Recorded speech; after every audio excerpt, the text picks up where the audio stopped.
Ora la vida reciorani era murica chakura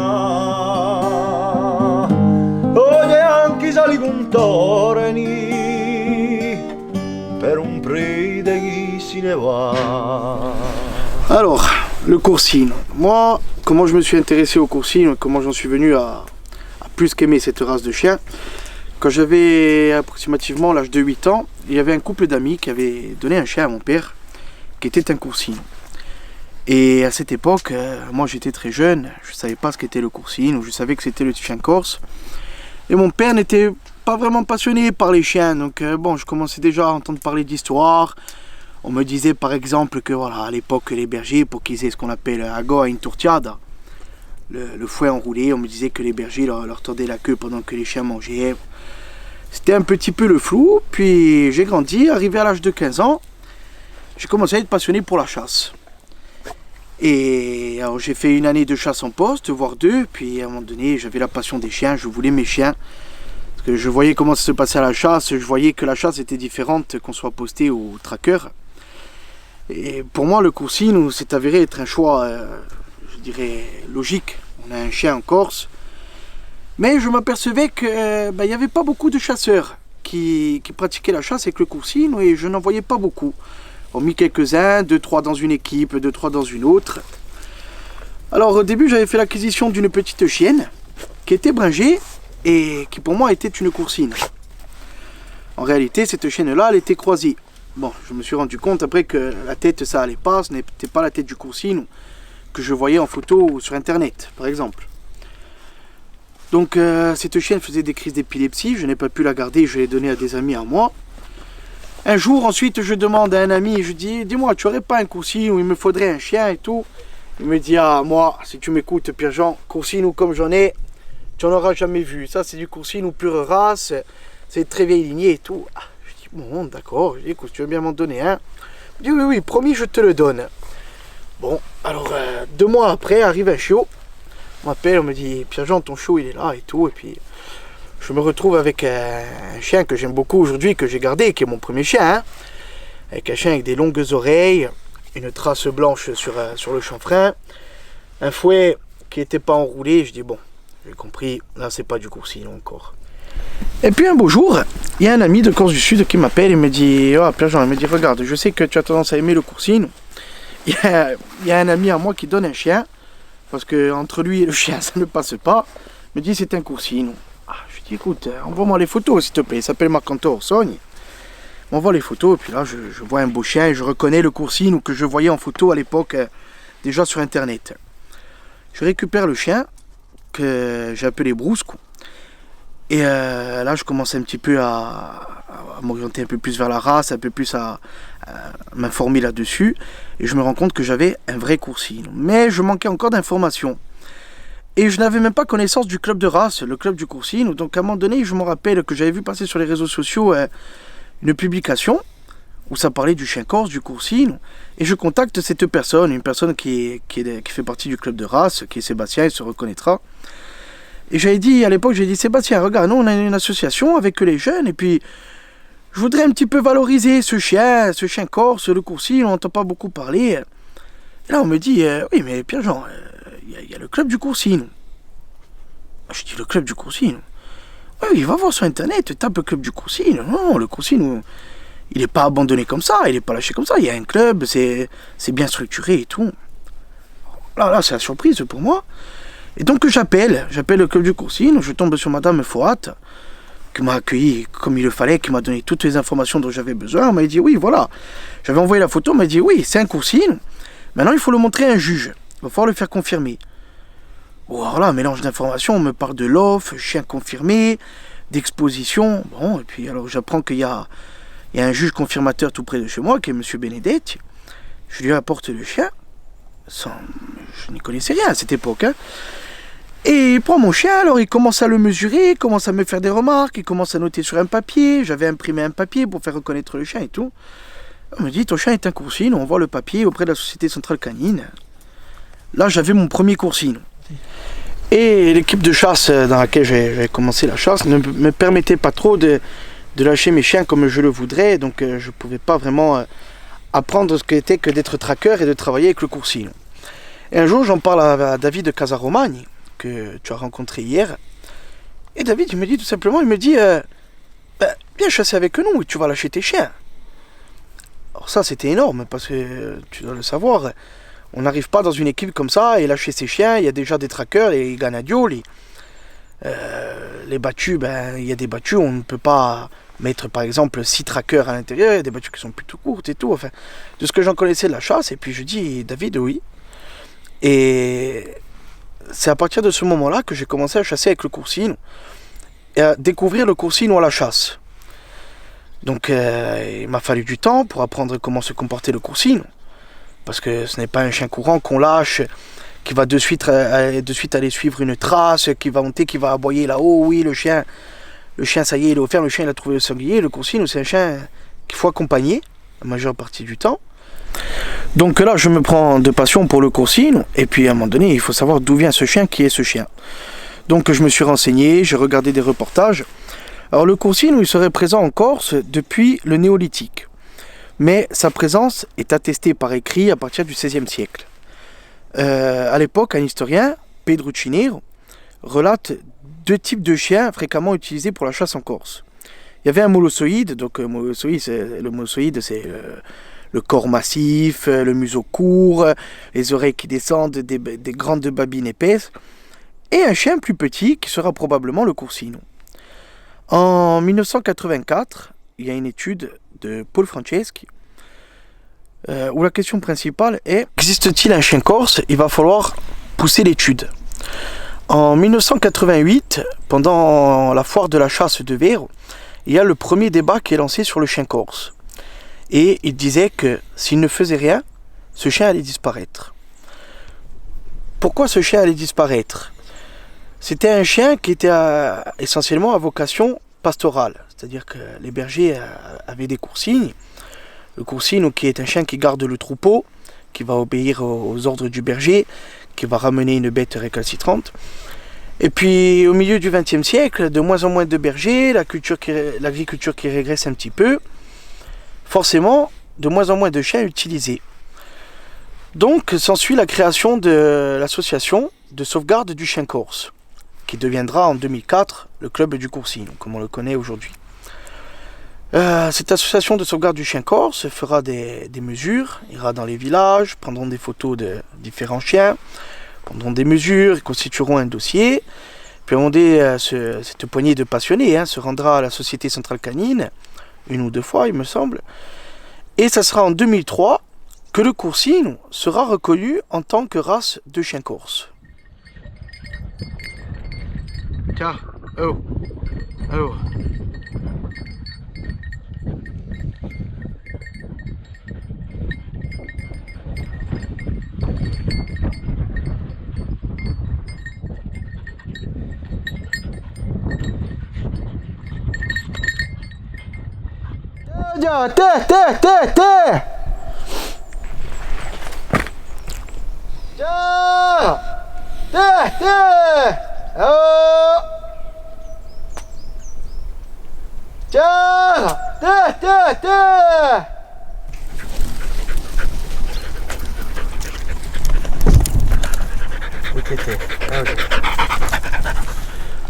Suite à sa reconnaissance en 2003, a été établi un standard, le standard du coursino.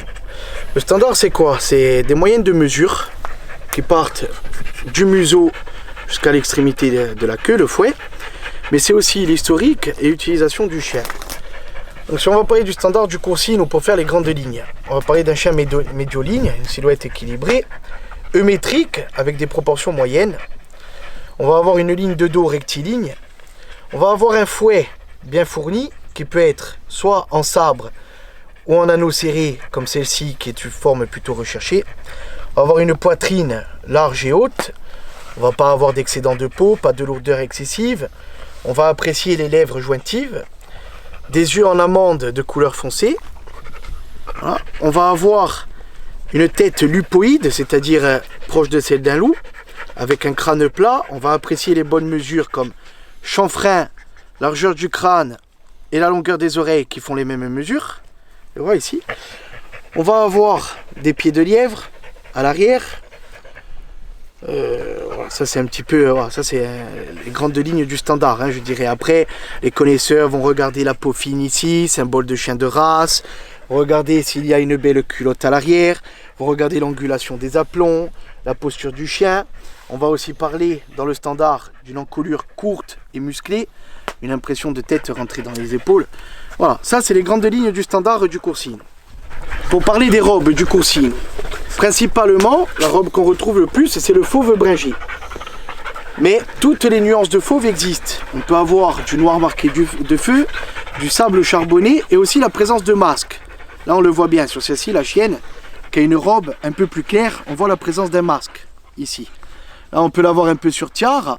Sur Pium, on ne le verra pas parce qu'elle a une robe très foncée. On a aussi des robes qui portent des noms bien à eux, comme les filigadi, qui sont les noirs marqués de feu. Et tu vas pas me faire la comédie maintenant. Le coursine, ce qui va vraiment définir le coursine, c'est la polyvalence. Parce que c'est l'un des chiens les plus polyvalents au monde. C'est-à-dire que à l'époque, on parle vraiment à l'époque, dans les anciens temps, les gens ne pouvaient pas se permettre d'avoir un chien pour faire la chasse, un chien pour faire le gardiennage, un chien pour faire le troupeau. Le coursine est un chien d'utilité. C'est-à-dire que le coursine, il va aller chasser, le sanglier, il va vous garder la maison, garder le chenil, garder la propriété, et il peut aussi vous faire du troupeau et de chien de compagnie. Ça, c'est ce qui est dit dans le standard, et c'est ce pourquoi le coursine est le plus fréquemment utilisé. Maintenant, je sais aussi qu'il y a des gens qui entraînent leur chien à faire de la recherche au sang. Il y a des gens qui font partie de l'UNUCRE, dont te parlera Alain Baudry, qui ont des coursines pour la recherche au sang. Il y en a qui font de la recherche de victimes, de personnes blessées. Et donc vraiment, s'il y a bien quelque chose pour caractériser le coursine, c'est le mot polyvalence. On va parler de polyvalence parce qu'avec ce chien, on peut tout faire. Là, tu le vois, une journée comme aujourd'hui, les chiens se baladent, sont en liberté. Je peux très bien rentrer à la maison, leur mettre une clochette, aller à la chasse. Je peux les emmener chez un ami berger. Ils ne toucheront pas le troupeau et ils ne sont pas bergers parce qu'ils ne sont pas nés avec le troupeau. Mais c'est pas pour autant qu'ils vont attaquer le troupeau, qu'ils vont devenir fous, qu'ils vont avoir des comportements agressifs avec les bêtes. Pourquoi le coursine a failli disparaître? On en parlait avant, c'était le recul de l'agriculture, de moins en moins de bergers. Et forcément, avec la concurrence des races continentales, ils sont arrivés des chiens courants, des chiens d'arrêt. Le coursine, qui lui était polyvalent, un petit peu un chien à tout faire, s'est vu mettre un petit peu de côté. Et c'est ça qui l'a mis en péril. Alors pour parler de l'alimentation du coursine, donc c'est un chien qui peut très bien se contenter d'une alimentation frugale. Parce que voilà, à l'époque, il se nourrissait de ce dont il chassait. Et là, on en vient donc à la façon dont chasse le coursine. Ce qu'on me demande le plus souvent, quand on me parle de mes chiens et tout, c'est « Oui, mais est-ce qu'ils aboient ?» Bon, déjà, je leur dis qu'un chien derrière le gibier, il crie. Il n'aboie pas. Et en fait, le coursine, il faut savoir que de par son histoire, lui, il restait avec les troupeaux. Et parfois, il pouvait passer une semaine en montagne avec le troupeau. Il fallait bien qu'il se nourrisse.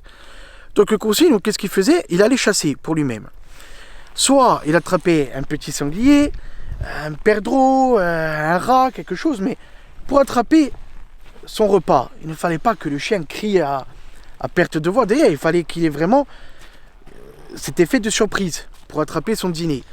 Donc, de par son histoire et de par ses habitudes et tout, le coursine était un chien qui ne criait pas derrière le gibier.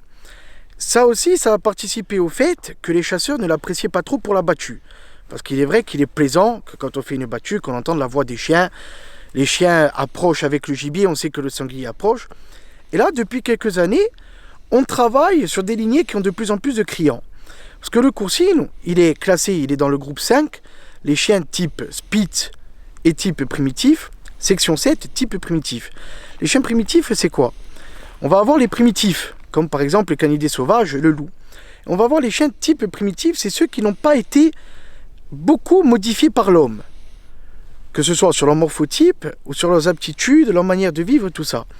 Le coursine, c'est un chien qui s'est fait seul, avec forcément l'action de l'homme, qui en avait besoin, que ce soit pour les troupeaux, pour la chasse, mais qui n'a pas tellement évolué depuis qu'il est en Corse. Et forcément, le fait, au début, qu'il ne criait pas derrière le gibier, était un signe d'intelligence. C'est l'instinct de prédation, c'est essayer d'attraper la proie. Aujourd'hui, et moi notamment aussi, on travaille sur des lignées qui sont plus criantes, qui nous font plus plaisir à nous chasseurs. Je pense que le fait de bien réintégrer le coursinou dans la chasse aidera aussi à la sauvegarde de la race. Au début, on a un peu plus de 2000 coursignes inscrits au LOF. Et si ce chien a tendance à plaire un peu plus aux chasseurs, ça va booster les effectifs de la race. Donc, comment se comporte le coursignou à la chasse? Alors, c'est un chien qui va avoir du criant sur la menée, maintenant, on peut le dire, sauf certains individus, qui va avoir beaucoup de criant aux fermes. Il va avoir des menées courtes, il va faire des quêtes courtes. Il aura tendance à chasser aux alentours du mètre, en cercle, comme tu l'as vu avant quand les chiens sont partis, tu as vu, ils sont partis comme ça, ils sont revenus, ils ont fait des cercles. Mais maintenant, à force de travail et tout, on se rend compte qu'on a des chiens qui partent de plus en plus loin. Et moi, ça m'arrive notamment, je le montre sur mes vidéos YouTube, d'avoir des chiens sur le GPS qui sont parfois à plus de 2 km. On va travailler sur le criant, c'est des chiens qui n'ont pas peur. Moi, je n'ai jamais vu, ça ne m'est jamais arrivé, voir un coursinou avoir peur du sanglier. Alors, s'il est petit, ils vont l'attraper, surtout s'il a l'effet de meute, s'il chasse en groupe, comme moi quand je les sors, ils vont attraper le petit. Si on va avoir un sanglier un petit peu imposant, que ce soit une femelle, un mâle, ça va d'abord aller au contact pour voir ce qu'il peut faire. Le sanglier ne va pas se laisser faire, le sanglier va prendre la fuite, va commencer sa course. Là, les chiens vont être derrière avec du criant. Pour certains individus, plus de criant, d'autres un petit peu moins. Ils sont capables de suivre le sanglier sur une longue distance. C'est pas le chien qui va faire 50 mètres et qui va revenir. Il va arriver d'avoir des chiens qui ont suivi un sanglier sur plus d'1 kilomètre. Donc à un moment donné, oui, mais le coursinou reste dans les pieds, non. Il faut savoir chasser avec le coursinou. Il faut apprendre à chasser avec le coursinou. Et sachant que c'est un petit peu primitif, qu'il est un petit peu têtu, qu'il fait un petit peu comme il veut, c'est pas toujours évident. Parce qu'avec un coursinou, même nous, on apprend à chasser. On apprend les endroits là où peuvent rester les sangliers, on guide les chiens. Les chiens ont tendance à nous guider. Je le vois, des fois je marche sur des sentiers, on a encore les chiens en laisse avant de lâcher. Il y a un sanglier qui est passé la nuit, on voit que les chiens s'excitent sur ce passage. Donc en plus de ça, c'est des chiens qui ont un bon flair. Sur la chasse, ils sont vraiment très polyvalents. Peut-être la difficulté pour quelqu'un qui va chasser avec des coursignes, ça serait peut-être les grandes battues, avec des reliefs assez compliqués, parce que les chiens, oui, vont partir 1 kilomètre, ils vont revenir. Mais sur les 1 km, ils ont peut-être pas couvert une immense zone. Donc il va falloir avancer. Et là, on va être limité du coup. Parce que les chiens, du coup, vont revenir chasser dans le périmètre où se situe le maître. Donc sur le ferme que nous on appelle le talot, ils sont capables de rester des heures. Pas plus tard qu'avant-hier, avant que tu viennes avec nous en battu, j'ai mes chiens qui ont fait un peu plus d'1 heure de ferme. Donc ça, s'il y a un animal blessé ou quoi, vous ne le perdrez pas avec le coursinou. Hein. Et l'avantage, l'un des principaux avantages, c'est que votre chien revient. Il revient vous chercher. Là, quand je vois mes amis qui ont des chiens courants, GPS à la main, qui sont un petit peu en panique, qui foncent en 4x4 sur les routes, il faut aller couper les chiens, ils vont aller sauter telle route et tout. Moi, je rentre avec mes chiens dans le 4x4. Après, c'est toujours pareil, c'est une histoire de caractère. J'ai par exemple la chienne noire que tu as filmée tout à l'heure, qui est issue de la lignée de Bénédette, qui, elle, aurait tendance à faire de plus longues distances. Elle est même capable de courir avec des chiens courants. Donc, sur ça, on apprend encore des choses un petit peu tous les jours à la chasse sur le comportement du coursinou. Allez, au bio, moi. Ah mon pépette. Bon, là on a des chiens forcément, je tiens à le dire quand même, hein, parce que j'y tiens, qui sont un peu maigres, parce qu'on est en fin de saison de chasse, donc ils se dépensent beaucoup. Moi ce que je voudrais dire, ça serait quand même d'encourager les gens, parce que je croise beaucoup de coursinous, tous les jours. Je croise même de très beaux coursinous. C'est les encourager à faire reconnaître leurs chiens. Parce que vraiment, vous avez un club de race qui est extraordinaire. Vous avez des gens qui vous répondent tous les jours, qui vous donneront tous les renseignements dont vous avez besoin, qui vous indiqueront les lieux des expositions, des séances de confirmation. Je vous invite, pourquoi pas, à faire de la sélection. Alors la sélection, c'est pas facile parce qu'il faut faire attention à tout un tas de paramètres pour être le plus proche du standard. Hein, respecter le fait qu'une femelle peut faire entre 46 et 55 cm, un mâle entre 45 et 58, les oreilles, les yeux, les pieds de lièvre, le fouet, c'est compliqué. C'est compliqué, mais c'est notre patrimoine. C'est le patrimoine vivant de la Corse. C'est une race, c'est aussi un patrimoine mondial. Et je pense que ce chien le mérite quand même. Il mérite quand même d'avoir notre reconnaissance parce qu'il a accompagné les Corses depuis des siècles. Et donc il faut faire l'effort. Et je dis à tous ceux qui ont de beaux coursignes, parce que je sais qu'il y en a plein qui ont de beaux coursignes. J'en vois passer dans les 4x4 et tout. Faites reconnaître votre chien, ça boostera les effectifs de la race.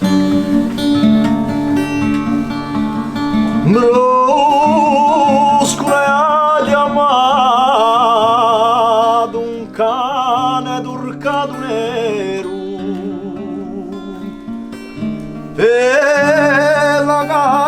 ci rinumato con visciuto in un terzo.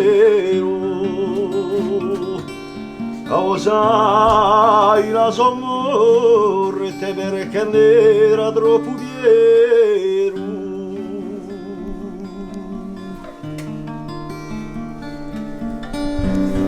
Anche più con leone quello non aveva paura davanti a un battaglione li si mette in pettura so che si grida forte anche più che la natura.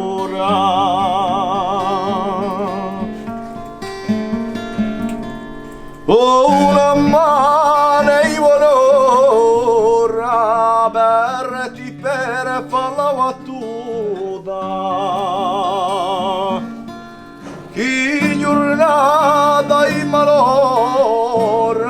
che non fossi mai venuta se la ha l'amore rusco qual è la vera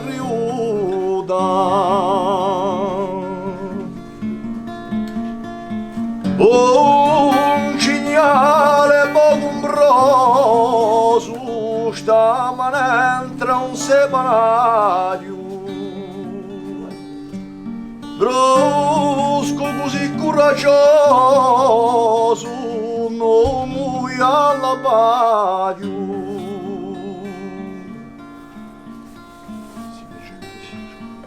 Ci feci entrare per cacciarlo, ma sorritti con un po' l'asio. Un solo corre puisana, li tagliò un cuore netto. Era stata la fiamma d'un coltello d'un stiletto per favorisce la morte un fece a più bell'effetto.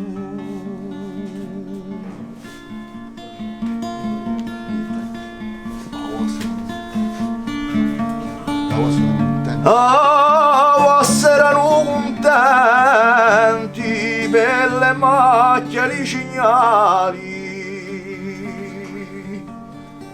non temmeno i soenti nemmeno i macellari un neava vociolci che erano morsi amari e le freddi in un canale si ne può non sta tranquille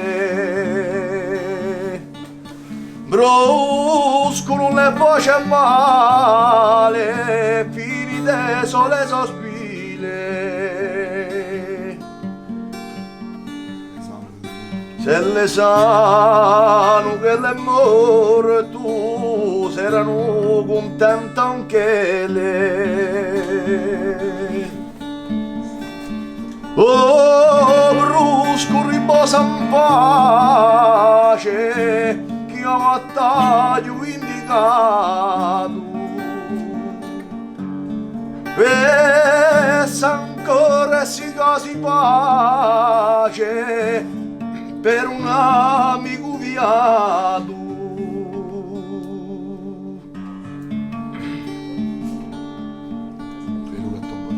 Quello che a tombattene di piombo la giustinzato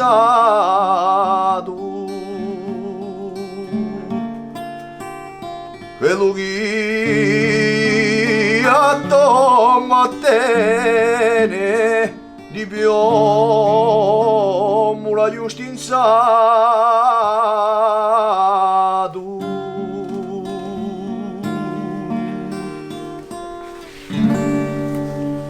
Magnifico. In bocca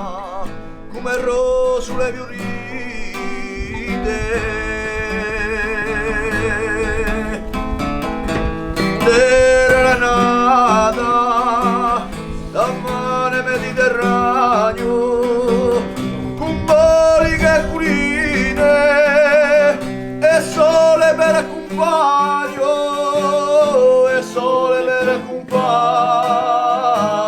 Bellezza già fatto un io per ogni paesano.